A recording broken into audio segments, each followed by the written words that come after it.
Good morning. We are from Padungsit Piya School, English Intensive Programs, Team Annie. My name is Piyanat Kandet. I'm 12 years old. My name is Sanseri Phuvongsaroth. I'm 9 years old. My name is Tisnit Prishakon. I'm 11 years old. The Smartest Giant in Town by Julia Dawson and Axel Scheffler.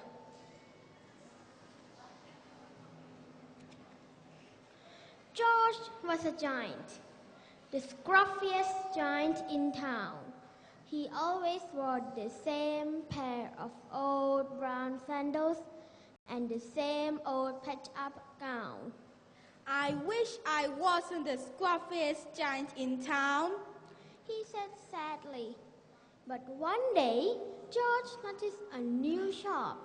It was full of smart clothes, so he bought a smart shirt, a smart pair of trousers, a smart belt, a smart stripy tie, some smart socks with diamonds at the sides, and a pair of smart shiny shoes. Now I'm the smartest giant in town, he said proudly. George left his old clothes behind in the shop. He was about to go home when he heard a sound. On the pavement stood a giraffe who was sniffing sadly. What's the matter? asked George. It's my neck, said the giraffe. It's so very long and so very cold. I wish I had a long warm scarf. Cheer up, said George, and he took off his stripy tie. It didn't match my socks anyway, he said, as he wound it round and round the giraffe's neck.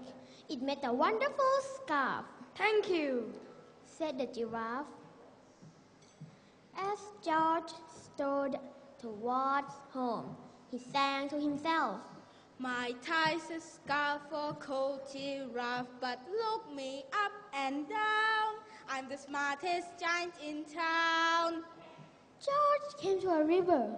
On a boat stood a goat who was bleating loudly. Bah, bah. What's the matter? asked George. It's my sail, said the goat. It blew away in a straw. I wish I had a strong new sail for my boat. Cheer up, said George, and he took off his new white shirt. It kept coming untucked anyway, he said, as he tied it to the mast of the goat's boat. It made a magnificent sail. Thank you, said the goat. George strode on, singing to himself. My tie's a scarf for cold giraffe, my chest on the boat as a sail for good. But look me up and down, I'm the smartest giant in town. George came to a tiny ruined house. Beside the house stood a white mouse with lots of baby mice. They were all squeaking. Wing, wing, wing, wing. What's the matter? asked George. It's our house, squeaked the mother mouse.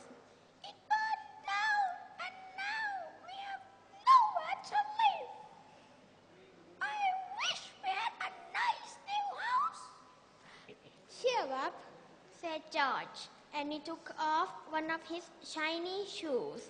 It was giving me business anyway, he said, as the mouse and her babies scrambled inside. The shoe made a perfect home for them. Thank you, they squeaked. George had to hop along the road now, but he didn't mind. As he hopped, he sang to himself. My tie's a scarf for cold giraffe, my chest on a boat as a sail for good. My shoe is a house for little white mouse, but look me up and down, I'm the smartest giant in town.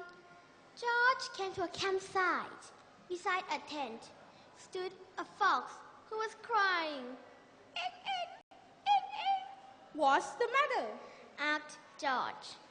It's my sleeping bag. Said the fox. I dropped it in a puddle. I wish I had a warm, dry sleeping bag.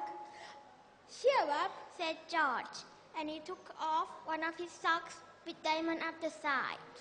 It was tickling my toes anyway. He said.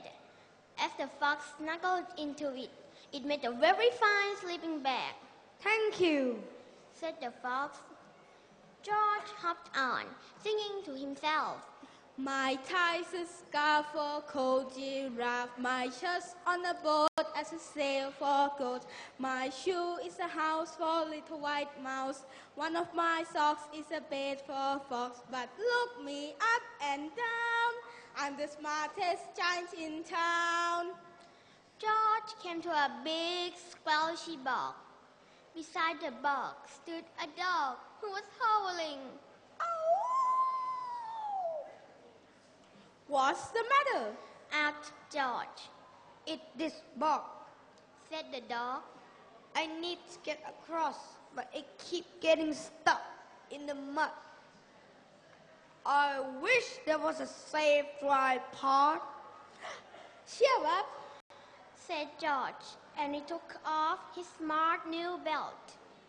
It was squashing my tummy anyway. He said, as he laid it down over the bog. It made an excellent path. Thank you, said the dog. The wind started to blow. But George didn't mind. He hopped on, singing to himself. My tie's a scarf for cold giraffe, my shirt's on a boat as a sail for goat. My shoe is a house for little white mouse. One of my socks is a bed for fox. My belt helped a dog who was crossing a bog, but my trousers are falling down. I'm the coldest giant in town. Suddenly, George felt sad and shivery and not at all smart. He stood on one foot and thought. I'll have to go back to the shop and buy some more clothes. He decided. He turned around and hopped all the way back to the shop. But when he got there, it was closed. Oh no! Cried George. He sank down onto the doorstep and a tear ran down his nose. He felt as sad as all the animals he had met on his way home. Then, out of the corner of his eye, he saw a bag with something familiar poking out of the top. George took a closer look. My gown! He yelled. My dear old gown and sandals! George put them on. They felt wonderfully comfortable. I'm the coziest giant in town. He cried, and he danced back home along the road. Ba-lam, ba-lam, ba-lam, ba-lam, ba-lam, ba-lam, ba-lam, ba-lam. Outside his front door stood all the animals he had helped. They were carrying an enormous present. Come on, George. They said. Open it. George untied the ribbon. Inside was a beautiful gold paper crown and a card. Look inside the card, George. Said the animals. George put the crown on his head and opened the card. Inside it said, You gave your scarf to a cold giraffe, your shirt's on a boat as a sail for a goat, your shoe is a house for a little white mouse, one of your socks is a bed for a fox, your belt help a dog who was crossing a bog. So here is a very fine crown to go with the sandals and gown of the kindest giant in